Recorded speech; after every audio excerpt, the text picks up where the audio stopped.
for the big story is Sophia Wanuna, and she got the chance to speak to a couple of leaders, actually Junet Mohammed, on the State of the Nation address that will be given tomorrow by President Uhuru Kenyatta. What his expectations are. Could we listen into that? Good evening, Linda. So President Uhuru Kenyatta will tomorrow, for the 6th time, address a joint seating of both houses of parliament in fulfilling a requirement of the Constitution. He'll be speaking about the state of the nation.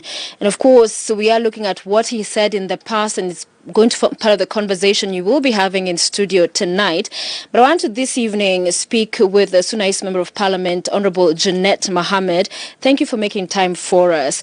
Let's begin with what, in your view, is the state of Kenya in 2019.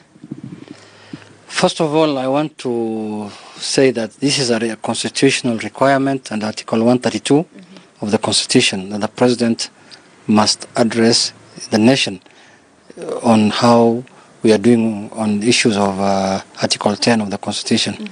So I think the state of the nation at the moment is better than some few years back, because there are many things happening at the moment. Some of them we might not have gotten the fruits yet, but there are many, many things that have happened that the President needs to report on tomorrow. Yeah.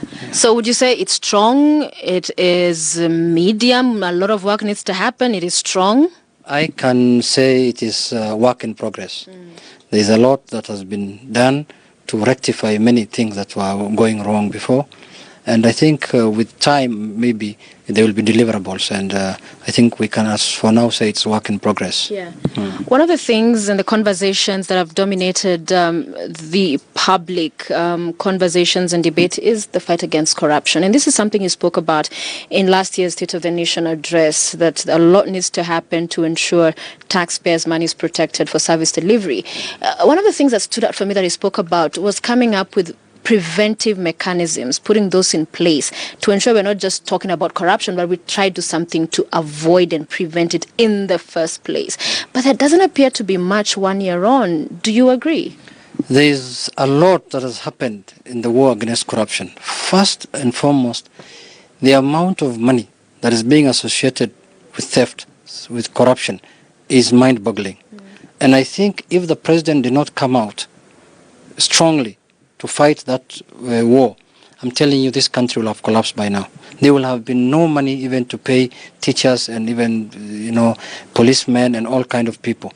Because the amount of money people are talking about is billions of shillings, not millions, not hundreds, billions of shillings.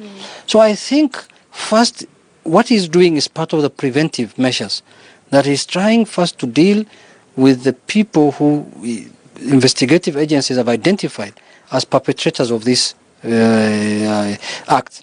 So I think going forward, you will see now people who are more responsible, people who will know that the long arm of the law will catch with them if they do any corrupt practices in their workstations. Right.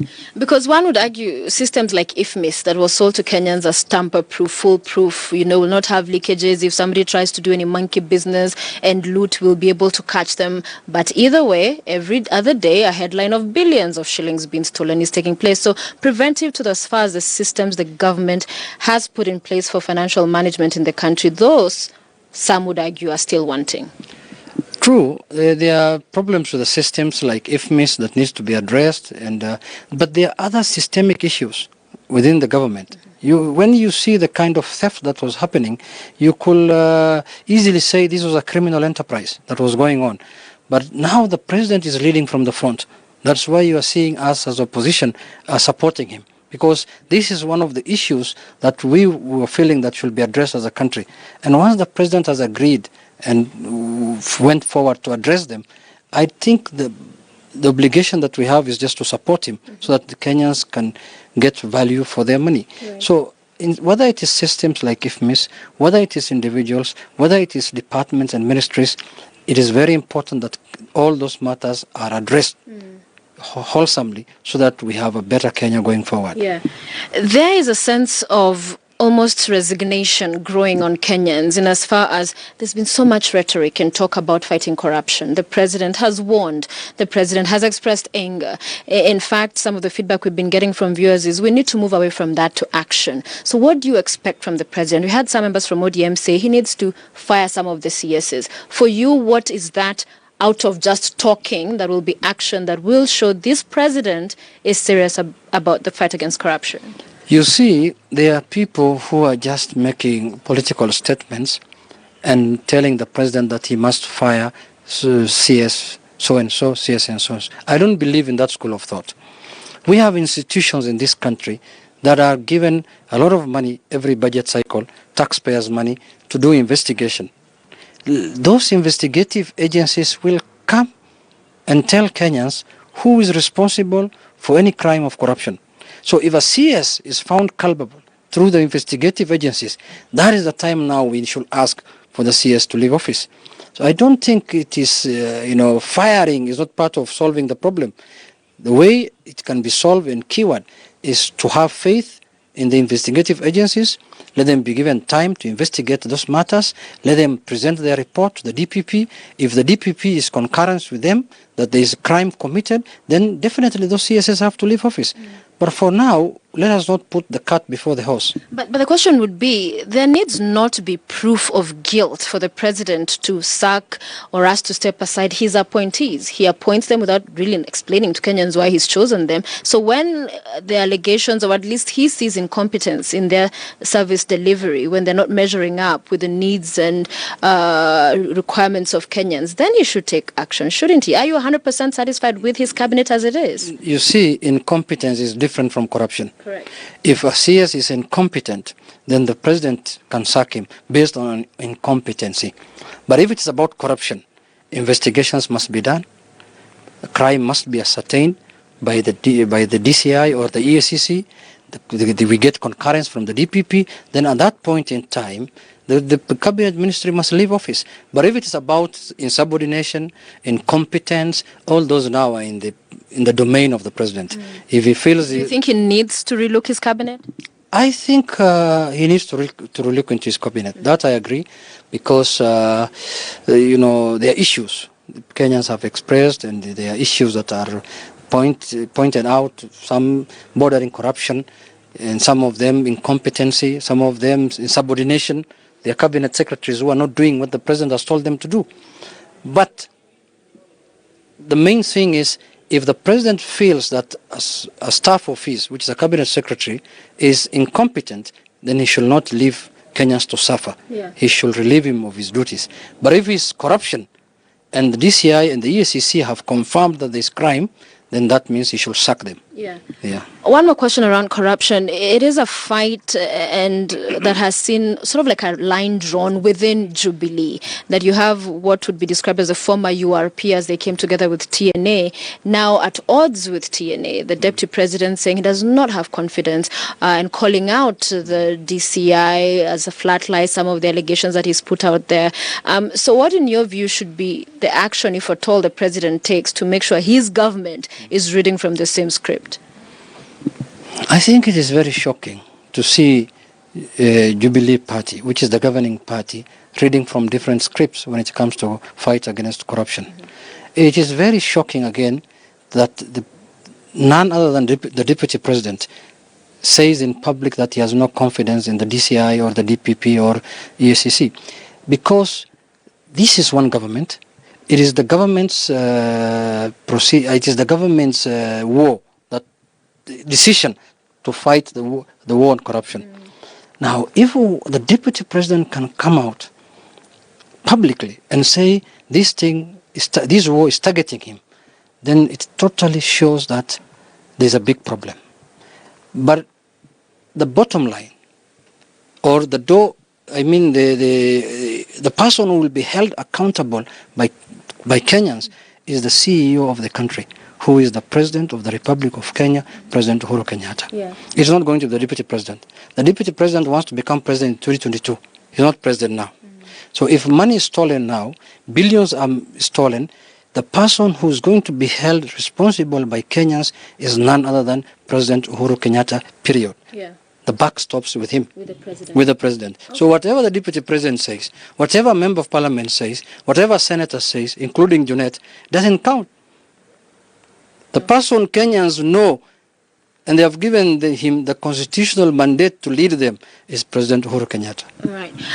One other important issue is that this speech is coming at a time where 1 million Kenyans are facing starvation. We have not had the president address himself to the same. In fact, the government has been adamant that no lives have been lost, despite other local leaders indicating otherwise, that indeed people have died as a result of the drought that's afflicting at least 13 counties. Food security is one of the big four agendas. So on that aspect, do you expect to hear more of what can be done different? Because Galana, white elephant as it stands right now, it was hyped as the solution. It clearly is not. Food security is a human right, and Kenyans are dying for lack of food. I think this problem of drought and starvation has been with us for many years. And it just shows you that governments never prepare, never plan. And if you don't plan, you are planning to fail. Mm-hmm. I think it's high time that we take this matter very serious. I'm a bit, concerned that there was denial, especially from the deputy president, that nobody has died of hunger, when the facts are different, that there are many people who have succumbed to death through hunger. And government has taken a few steps here and there to alleviate the matter, but I think this matter, this is the only, it just shows you how third world country you are. This is one of the countries in the world that is still planning their food security based on rain. Look now, rains have delayed for 2 weeks. So unless they get maybe a telephone call from God, they will not know when they are going to feed their people. So they should change their mindset. Look at the project they had of irrigation, Galana Kulalu. They said we are going to have 7 million bags of maize from there. The statistics now showing that we had only 7 bags from 1 acre. And we have spent 7 billion shillings. So that means every bag is costing us 1 billion shillings. It's the most expensive maize in the world. That's costing 1 bag 1 billion shillings. It has failed. Because the program was done in a hurried manner. It's just part of these big scandals. Galana Kulalu. It's just part of this gravy train of eating, the dams, the Kulalu. Every huge project was seen as a source of fun eating. So that now has even made food security worse. But now that the president has prioritized food security as one of the big four agenda, I think we are going to see with time maybe better results. Yeah. And the question around that would be, he only has 3 years to go. This is his final term. It's about his legacy. Do you think he bit more than he could chew? Does he need to look and rethink this big four? Because as far as takeoff, you'd argue even when it comes to housing, he was to launch a project that did not pan out. Still, Kenyans don't understand how is it that those on payroll will, pay this amount of percentage, and how do they get the houses at the end? There's so many things still up in the air, and time is running out. Does he need to scale down and focus perhaps on one big agenda? No, I don't think so. I think it is all the four agendas are very important to Kenyans. The big four agenda: food security, manufacturing, healthcare, and what is the other one? So there's food security, healthcare, manufacturing, and housing. Yes. All those four are very important to Kenyans. But you see, it does not mean that the president must achieve all the four in his 3 years. He could lay the foundation for the four, and the president who comes after him could build on that foundation. Laying the foundation is as good as achieving the agenda. So I think he should not relent and say that he needs to maybe scale down to one. No, all the four are very important agenda to the Republic of Kenya. So if he can achieve one in his 3 years or two and lay the foundation for the other two or the other three, it's as good as achieving, because they will be president after him. And the other president will not have to reinvent the wheel and come up with another four agenda of his. I don't know which one those one could be, because food will still be there, requirement of food, manufacturing will still be required, housing will still be required, and the other one is healthcare. Healthcare will be requirement so long as human beings are living in the world. Yeah. So I think he should move fast. He should do the legislations that are required to enhance achievement of those agendas. And I think even if he doesn't achieve all of them, but if he could lay the foundation for some of them and some of them achieve, I'm happy. I will be satisfied. All right. Finally, let's talk about also what he's required to address himself to in as far as this State of the Nation address around security and our international obligations. So Somalia, there was just in the recent past a spat between Kenya and Somalia over the territorial waters and whose waters in the Indian Ocean belong to Somalia or to Kenya. And then now there is an apparent, according to reports, a leaked memo from UNHCR that Kenya is demanding the closure of Dadaab in the next 6 months. Of course, not the first attempt we are seeing.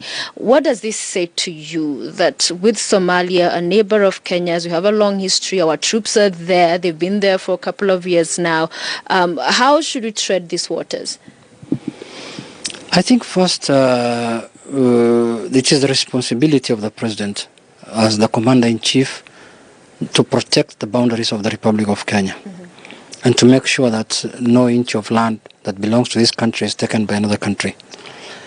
But I know of the matter in the sea there, in the ocean there, this case going on at the International Court of, what is called arbitration or something, International Court of Justice. And we are all waiting for the ruling of the judges. But no country or Somalia should not move ahead before that ruling is made.